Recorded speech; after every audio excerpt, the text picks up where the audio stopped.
Amada igreja, a graça e a paz do nosso Deus esteja sobre todo aquele que confessou o seu glorioso nome. Não é novidade nenhuma. Abram as Escrituras no capítulo 12 do Êxodo e vamos dar continuidade às exposições deste livro, como temos feito já há alguns meses, né? Depois vou até conferir quanto tempo já. Essas exposições sequenciais da Escritura, que são uma preciosidade para alimento do povo de Deus.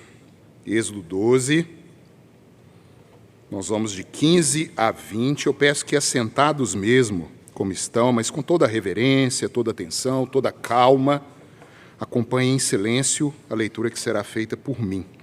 Êxodo 12, 15 a 20, assim diz a palavra do nosso Deus. 7 dias comereis pães asmos. Logo ao primeiro dia tirareis o fermento das vossas casas.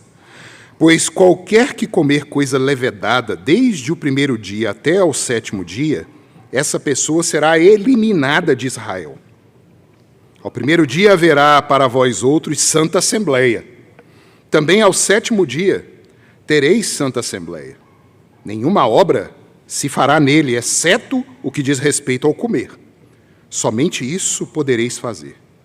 Guardai, pois, a festa dos pães asmos, porque nesse mesmo dia tirei vossas hostes da terra do Egito, porquanto guardareis este dia nas vossas gerações por estatuto perpétuo. Desde o dia 14 do primeiro mês à tarde, comereis pães asmos, até a tarde do dia 21 do mesmo mês. Pois 7 dias não se ache nenhum fermento nas vossas casas, porque qualquer que comer pão levedado será eliminado da congregação de Israel, tanto o peregrino quanto o natural da terra. Nenhuma coisa levedada comereis, em todas as vossas habitações comereis pães asmos. Vamos orar, irmãos? Senhor Deus, é um texto difícil, um texto que surge no meio da instituição da Páscoa, a forma que o Senhor levou o teu povo nessa 10ª praga a ser libertado da escravidão, do fardo e das agruras da fornalha de ferro, que é o Egito. Então, que o Senhor nos dê bom termo para entender, Pai. Entender o que isso tem a ver conosco hoje, e tem a ver. O Senhor é bom e há de iluminar os olhos do entendimento de cada alma que adentrou este ambiente. Que a Tua palavra seja exaltada, que o Teu Cristo seja pregado, e que possamos continuar, Deus, nessa peregrinação conforme o Teu querer e a Tua boa vontade. Em nome desse Cristo que nós oramos. Amém. Queridos, na última pregação, nós fomos de 1 a 14, a instituição da Páscoa, e nós vimos aqui nesse esqueleto, nessa estrutura que foi proposta por Deus, que eles deveriam celebrar com uma festa, eles deveriam matar um cordeiro, e eles deveriam comer daquele cordeiro e passar nas ombreiras. E nós vimos todos esses símbolos, esse rito, essas sombras, o que aponta para nós hoje, com a vinda do verdadeiro Cordeiro de Deus e com a marca do sangue que nós temos sobre nós e que nos livra da morte. Todo este simbolismo, essa instrução dada para aquele neném que estava nascendo, a gente viu que Israel, né, o povo de Deus, era um bebê, como Deus o trata, um bebê nascendo ali, o povo dele que cresceria e se revoltaria contra ele, né? Diga-se de passagem. Deus precisou de usar desses instrumentos para se acomodar à nossa percepção, essa nossa percepção tão limitada, tão caída, e usar dessas metáforas, dessas ilustrações, para fazer esses links ao verdadeiro Cordeiro que seria enviado, que seria o próprio Deus descendo a essa terra. E no meio disso, dessa ilustração da liberdade, né, que o povo estava saindo do Egito, Faraó resistiu como Deus havia falado com Moisés que ele resistiria, mas diante da morte dos seus primogênitos, ele expulsaria o povo daquela terra. Vão embora, com pressa. Eles retirariam o povo do meio deles, enxotariam o povo dali. De tanto desespero que nós vamos ver aqui nos próximos versículos, né? Esse evento causou no meio do povo egípcio. E no meio disso, pão. Pão sem fermento, pão asmo, como a gente leu aqui por 3 vezes, ou ázimo, também aceita essa grafia no nosso português, na nossa língua. Primeiramente, esse pão asmo, que muita gente tem dúvida, né? Da onde que vem essa palavra, né? O ázimo. No grego, o fermento, ele é zimê. Zimê, no grego. Fermento ou levedura, é a tradução que veio para nós como fermento ou levedura, zimê. Quando nós acrescentamos esse prefixo alfa no grego, que é a ausência, é a negação de alguma palavra que você quer definir, então ficou azimê, que é sem fermento, ausente de fermento, que veio para a nossa língua como ázimo. É dali que vem essa palavra, sem fermento. E o pão sem fermento, lá no hebraico, era massot, tanto que a festa dos judeus hoje é conhecida como massot, a festa dos pães ázimos. E o pão mesmo que é usado nessa celebração dos judeus, desde a época de Moisés até hoje, é seor, é a palavra fermento. E daí vem o fermento, ou a levedura, são organismos unicelulares microscópicos, classificados no reino dos fungos. É um fungo, é um ser vivo, tal como os bolores e os cogumelos, que são fungos também. Em 1680, o holandês Anton van Leeuwenhoek fez as primeiras observações microscópicas de leveduras, mas apenas em 1837 estas observações foram classificadas no reino fungi por Theodor Schwann. Em 1857, Louis Pasteur provou que a fermentação alcoólica era realizada por estas leveduras e demonstrou que o crescimento delas era promovido pela oxigenação do meio onde elas estavam. E assim esse efeito que ele observou ficou conhecido mais tarde como o efeito Pasteur. A levedura ou fermento, quando adicionada à massa que contém açúcares, vai começar a se reproduzir e a realizar o que ficou conhecido como glicólise. Em seguida, dá-se a transformação no ácido purívico, que é o produto resultante ali, né? Que se gera o etanol. Tendo sido liberado esse etanol, né? Há uma transformação também com geração em gás carbônico, que é o que produz ali as bolhas dentro da massa. E faz a massa crescer, a massa inchar, aumenta o seu volume. Uma pequenina quantidade desse ser do fermento é o bastante para se multiplicar e realizar o seu trabalho por toda a massa na qual ela foi inserida. Mas nós não viemos aqui aprender a fazer pão essa manhã. Uma leitura rasa que a gente faz da Escritura, muitas vezes não leva a isso, né? Deram uma receita de pão ali, porque o povo ia sair no deserto e ia precisar de pão para comer. Mas não é isso, queridos, não é receita culinária. Jesus Cristo, ele alertou, lá em Mateus 16, de 5 a 12, eu lerei aqui para os queridos, ele diz assim: ora, tendo os discípulos passado para o outro lado, esqueceram-se de levar pão. E Jesus lhes disse: vede e acautelai-vos do fermento dos fariseus e dos saduceus. Eles, porém, discorriam entre si, dizendo: é porque não trouxemos pão. Percebendo-o, Jesus disse: por que discorrei entre vós, homens de pequena fé, sobre o não terdes pão? Não compreendeis ainda, nem vos lembrais dos 5 pães para 5.000 homens, e de quantos cestos tomastes? Nem dos 7 pães para os 4.000, e de quantos cestos tomastes? Como não compreendeis que não vos falei a respeito de pães? E sim, acautelai-vos do fermento dos fariseus e dos saduceus. Então entenderam que não lhes dissera que se acautelassem do fermento de pães, mas da doutrina dos fariseus e dos saduceus. Mateus 16, de 5 a 12, está esse texto. Queridos, você tem quanto tempo de igreja? O que você está fazendo aqui nessa manhã? Qual que é o seu intuito? O que você está perdendo, entre aspas, seu tempo essa manhã aqui? Nós vimos que até aqui milagres aconteceram, sinais, maravilhas, prodígios. Eles iam celebrar uma festa, iam matar um cordeiro, cingidos, vestidos para sair, sandálias nos pés, como a gente viu na última pregação, cajado na mão para, ir embora. É rápido. Era a noite da Peça, ou a Páscoa.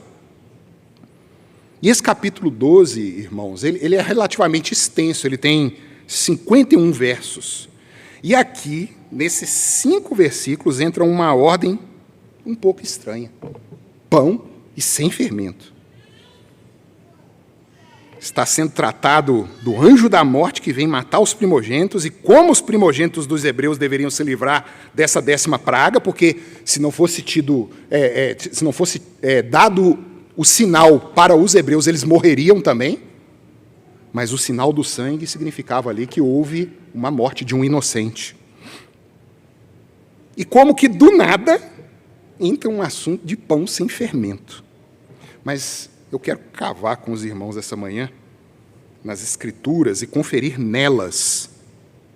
Especialmente agora, queridos, nós temos a totalidade da palavra de Deus na nossa mão, Antigo e Novo Testamento, e ver qual que é o princípio.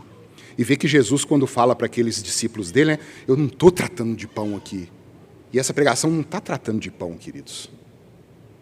Essa pregação trata de algo muito mais profundo. O se comer pão fermentado não era um pecado em si. Isso é interessante a gente lembrar. Os hebreus poderiam fabricar os seus pães cotidianos com fermento, com um processo normal, sem problema algum. O problema não é o fermento. Existe uma série de festas judaicas que nós vamos ver no decorrer, né, dessas pregações, e essas festas sempre apontam para algo muito maior, algo superior, algo espiritual. Apontam para a aliança de Deus que se cumpre em Cristo. E elas possuem, essas festas, símbolos, princípios que nos servem hoje como crentes do Senhor, no nosso tempo. Páscoa é o que nós estudamos na pregação passada, que vai do dia 14 de Nissan, relembrando aqui, né, que fica entre março e abril nosso. Agora nós entramos na festa dos pães ázimos, dos versículos 15 a 20 agora, que fica no dia 15 até o dia 21, 7 dias de festa. E nós temos também a festa das primícias, que é o dia seguinte à festa dos pães ázimos, povo festeiro, né? No dia 16, e 50 dias depois da Páscoa, nós temos o Pentecoste, que cai em 6 de Sivan, que fica entre maio e junho nosso. O calendário judaico ele é diferente, cheio de festa. Vamos, por exemplo, ver que o pão fermentado, ele não é condenado na Escritura cabalmente. Inclusive, Deus requer um pão fermentado em uma festa dele. Vamos em Levítico, vá um livro à frente, Levítico 23. Levítico, capítulo 23, versículos 15 a 17. Leem, por favor, a alto e bom som. Domingo de manhã, dia do Senhor, vamos a plenos pulmões ler o que nós temos aqui. Eu vou aguardar todos que abram Levítico 23, 15 a 17, que diz o seguinte: contareis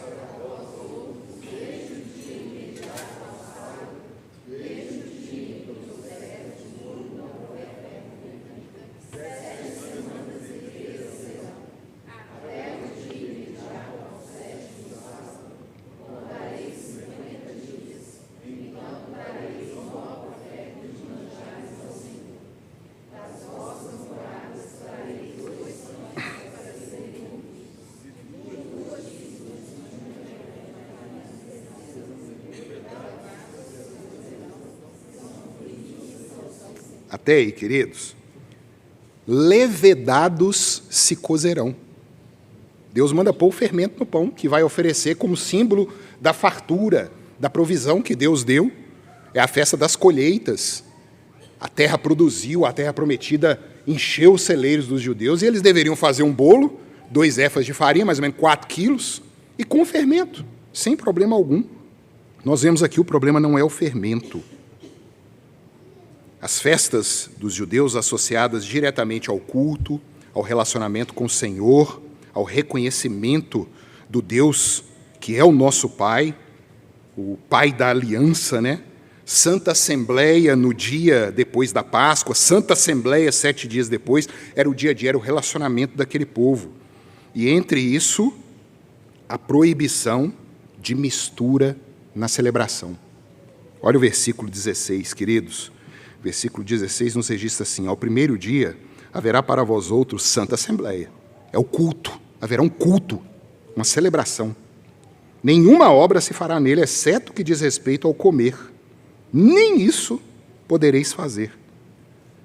É a celebração, é o culto.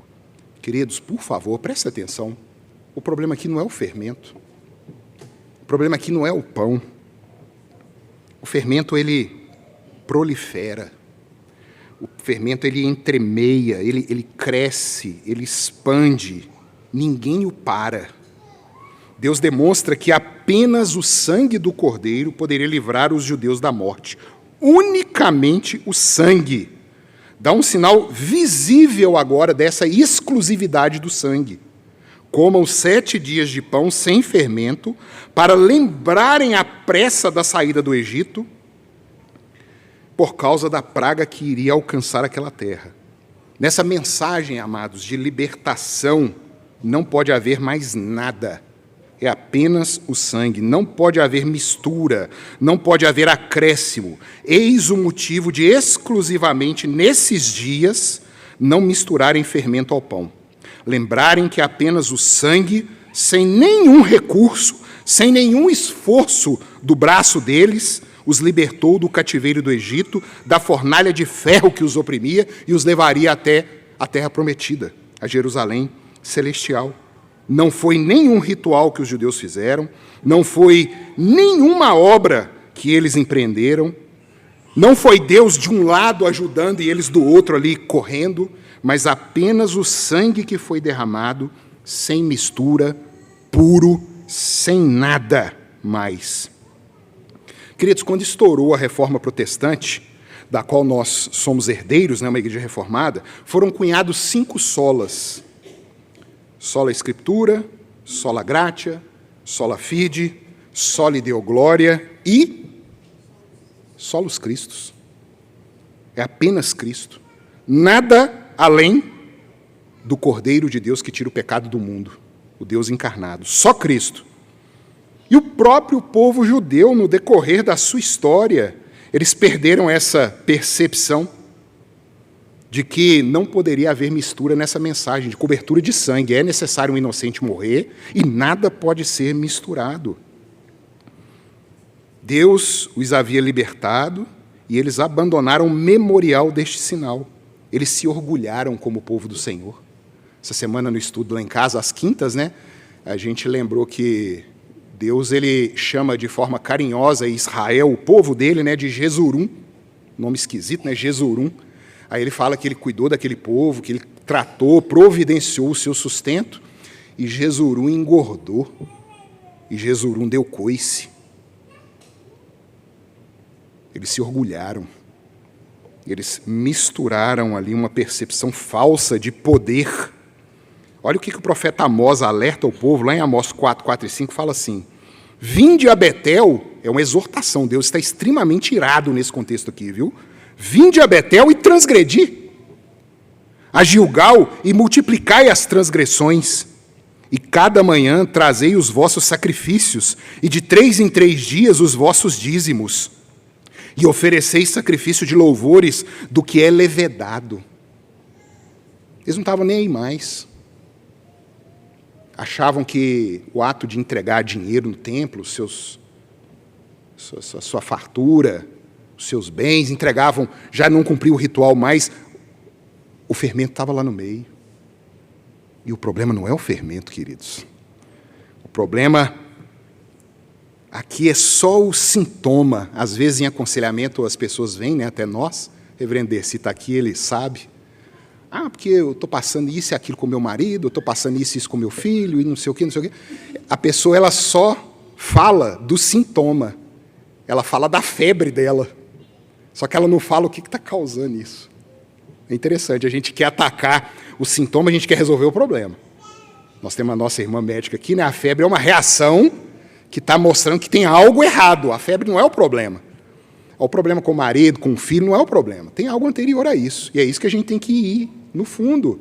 Então, o pão aqui, misturado com fermento, não era o problema. O problema era o coração daquele povo, que se orgulhou e achava que eles tinham o poder, que eles se libertaram, eles que estavam caminhando, e Deus era apenas mais um adendo na vida deles. Eles entregavam os seus pães fermentados, se perderam, foram ensinados a confiar em si mesmos, nos seus atos, se sentiram livres para pecar, pois esqueceram o Senhor que os havia tirado do Egito. Na mente deles, eles é que se livraram, misturaram doutrina louca com a pureza da salvação e se curvaram ao orgulho e à autoconfiança. O comer pão no dia que não era para comer não era o problema, mais uma vez. É somente a febre, o sintoma de algo que está doente. Vocês percebem, queridos, o que nós temos visto, geralmente, naquilo que é chamado igreja hoje, a igreja moderna, a igreja emergente. O que aconteceu com os nossos irmãos lá atrás tem acontecido agora. Temos, como povo de Deus, nos esquecido do sangue de Cristo. Estamos fazendo pouco, como se fosse coisa de só menos um Deus derramar sangue pela sua igreja. Durante a história, amados, da nossa igreja, a igreja de Jesus, heresias vão surgindo e têm sido combatidas, mas elas causam um estrago sem precedente, irmãos. São essas misturas, esses fermentos que vão sendo colocados junto ao puro sangue de Cristo, nosso Cordeiro Pascal. Estamos comendo, entre aspas, do Cordeiro, quer dizer, confiando em Cristo, mas em alguma coisa a mais. Nós não temos Cristo como exclusividade em nossas vidas muitas vezes. Existem aqueles que creem em Cristo, mas que dizem que sem o sábado não há salvação. Seitas sabatistas diversas, né? Ah, você crê em Cristo, mas você guarda o sábado? O dia de sábado, ontem, né? Não, então não tem jeito, não. Tem também os que dizem que Cristo abriu um caminho, é verdade, mas que são as minhas obras que colaboram para a minha salvação. Mistura. Sujeira. Está contaminado. Tem aqueles que acham que apenas as obras, nada mais, que eles estão evoluindo num caminho de aperfeiçoamento da alma, e ainda chamam Cristo de mestre. O mestre nos ensinou isso, que é a força do nosso braço. Colocam palavras na boca de Cristo que ele não disse. Colocam mensagens da Escritura, essa maravilha que nós temos aqui, escrita em quase 1.600 anos. Coisas que a Escritura não diz, e ela manda, não coloque mistura, é só o Cordeiro que liberta. 7 dias sem mistura. Outros confiam no livre-arbítrio, defendem até do púlpito evangélico, que é o homem que possui o poder de receber a Cristo pela fé. Basta querer. O poder está do lado do homem, porque se a doutrina bíblica verdadeira entrar na mente dele, ele se desespera. Ele acha que é ele. É a igreja definindo como se aproximar de Deus, queridos. São os verdadeiros coaches, as autoajudas nos púlpitos das igrejas. E misturam, e põem fermento, e amassa aquela massa toda contaminada, aonde deveria ter apenas Cristo e nada mais. Irmãos, são as misturas, as contaminações modernas sobre a pura doutrina da salvação por meio da expiação feita por Deus em carne. Apenas isso. Vamos a Deuteronômio, queridos?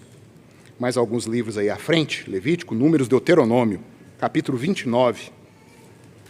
Queridos, vamos tratar do nosso arraial, igreja evangélica, seja ela assembleiana, batista, presbiteriana, irmãos na fé. Vamos ao nosso arraial.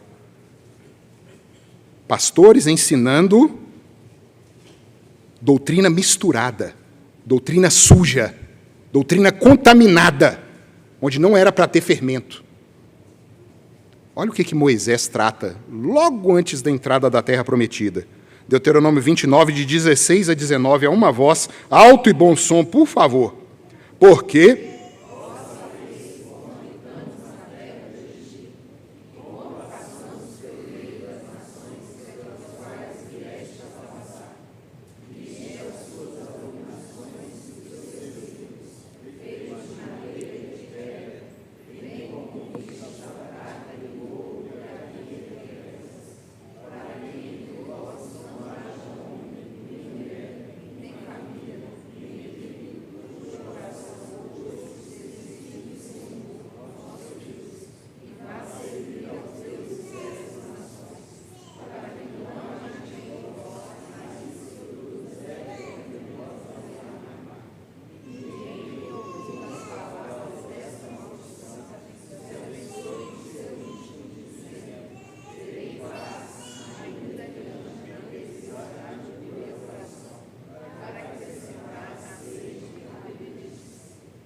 ninguém que, ouvindo as palavras desta maldição, se abençoe no seu íntimo, dizendo: terei paz, ainda que eu ande na perversidade do meu coração, ainda que eu queira entregar um outro evangelho, ainda que eu queira crer num evangelho misturado, fermentado, sujo. Não, Deus está abençoando, terei paz. Quando a Escritura diz: não terão paz.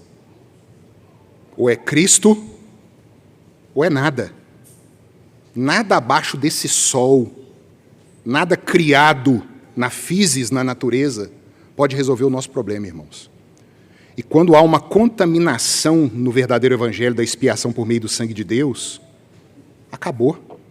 Por que vocês acham que Cristo, de acordo com o autor aos Hebreus, ele é chamado de oficiante ou sacerdote e o sacrifício?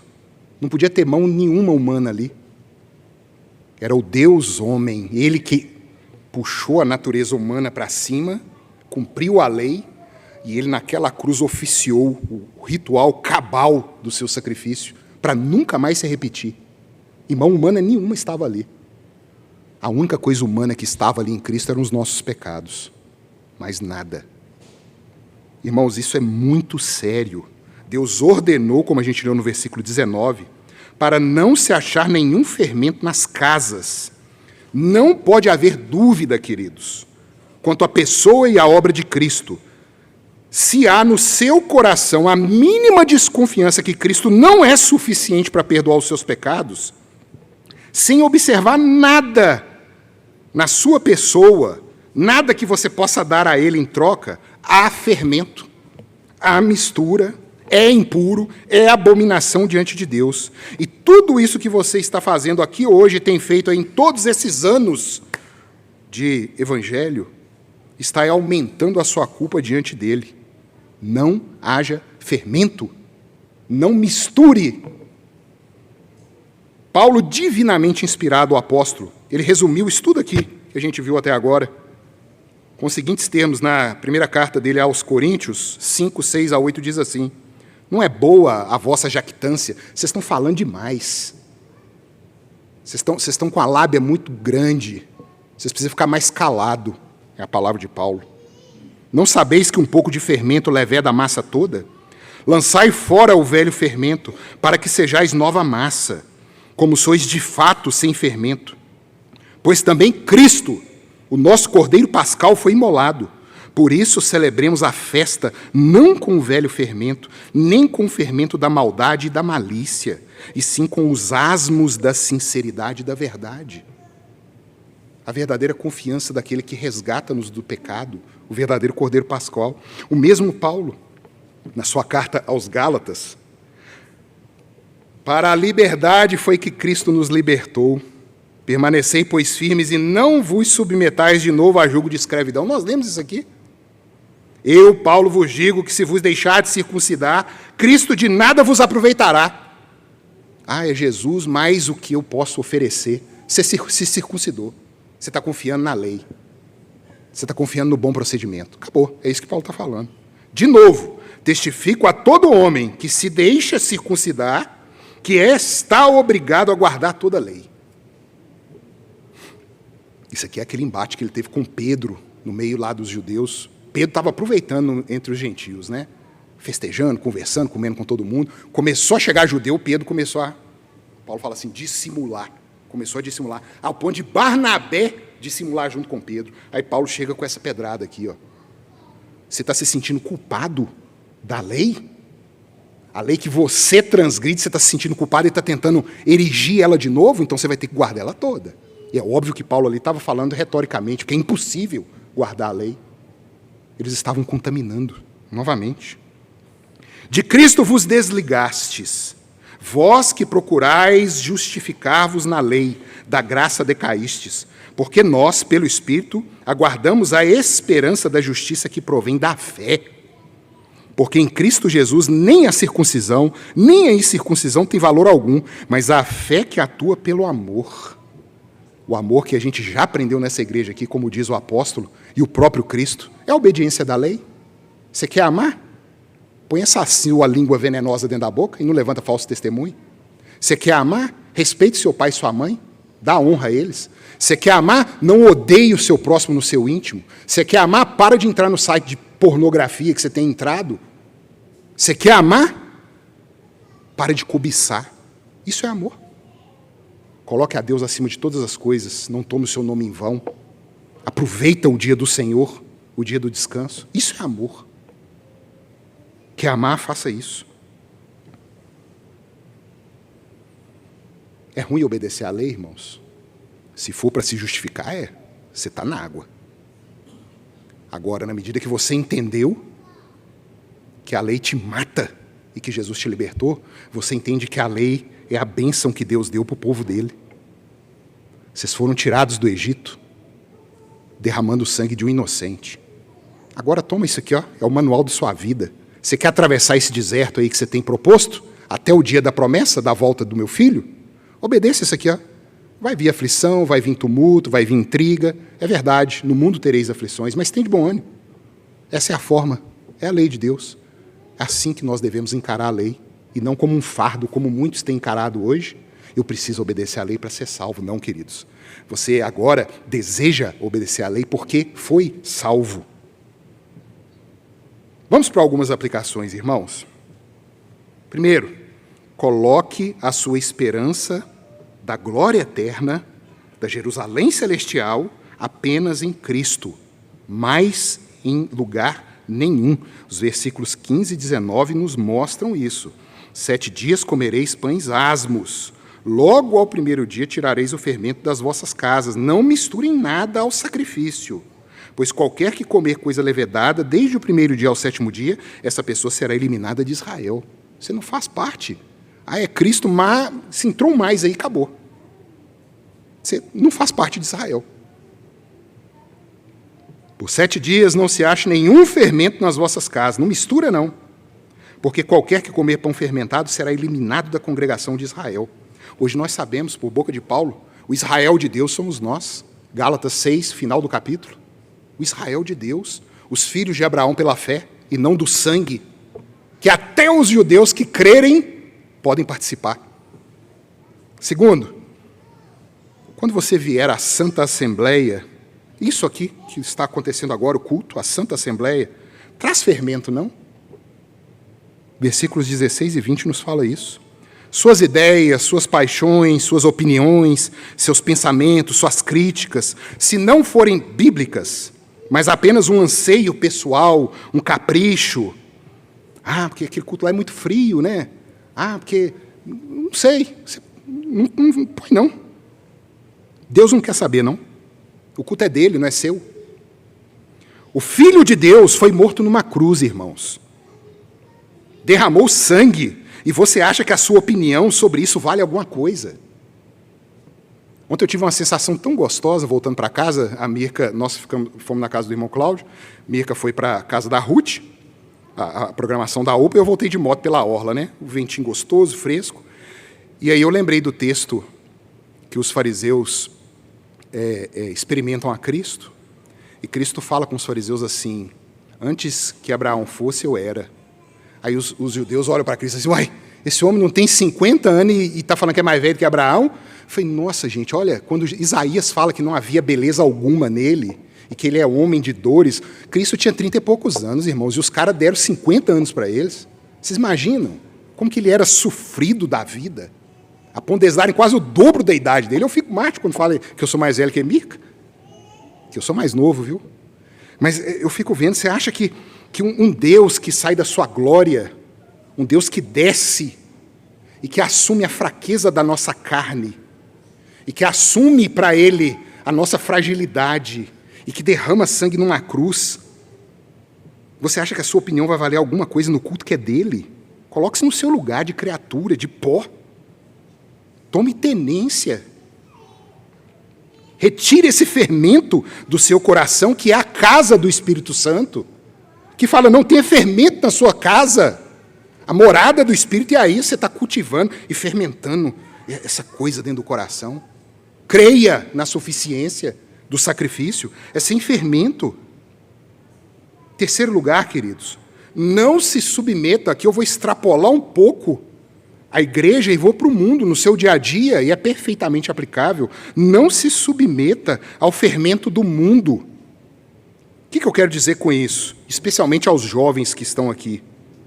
As redes sociais, os influencers, instagramers, tiktokers, que te apresentam uma vida ilusória, uma vida de ostentação, algo que não existe, e que está nesse inferno dessa internet, e você fica fermentando a sua vida, que deveria ser o dia a dia, o simples, o comum, a vida com a família, com seus pais, com seu irmão, com seu marido, com a sua mulher. E aqui eu extrapolo para os homens e as mães aqui também, achando que é o muito trabalhar, que é o colocar fardos em casa. Nós tratamos isso aqui numa outra pregação, as mulheres exigindo dos maridos cada vez mais, e misturando ali no meio da família esse fermento diabólico do mundo, de o ter para aparecer.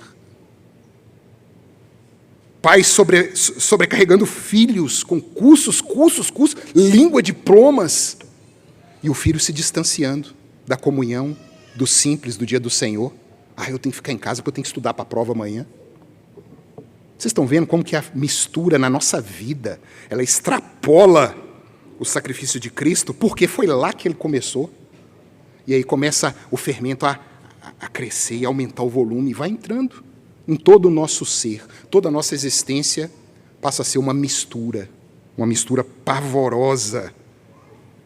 Nós vamos criando uma nova rotina espiritual, abandonando culto doméstico. Ninguém nem sabe o que é isso mais aí, por aí, né? Orar? Não, tem que levantar, porque já está na hora, não tem tempo de orar, não. Hora de dormir, estou morto. E vai assim, levando igual uma besta fera, igual um bicho, comendo, trabalhando, dormindo e acabou. Se perdem com fermento. D.K. Chesterton deixou uma frase que eu acho sensacional. Ele fala assim: a coisa mais extraordinária do mundo é um homem comum, uma mulher comum e os seus filhos comuns. É a coisa mais maravilhosa que a gente pode ver. É igual o Projeto Sola, tem uma música que eu amo, que é quase que uma oração. Ele fala assim: Senhor, faz-nos sensíveis ao comum, para a gente valorizar a massa sem mistura, a massa livre da impureza. E que a sua certeza, meu querido que me ouve aqui hoje, a certeza no Cordeiro de Deus seja sem mistura, sem fermento, sem levedura, para que saiamos verdadeiramente do Egito do nosso pecado, por esse deserto da vida que nos está proposto, rumo à nossa Jerusalém que está prometida. Vamos ficar de pé? Vamos orar?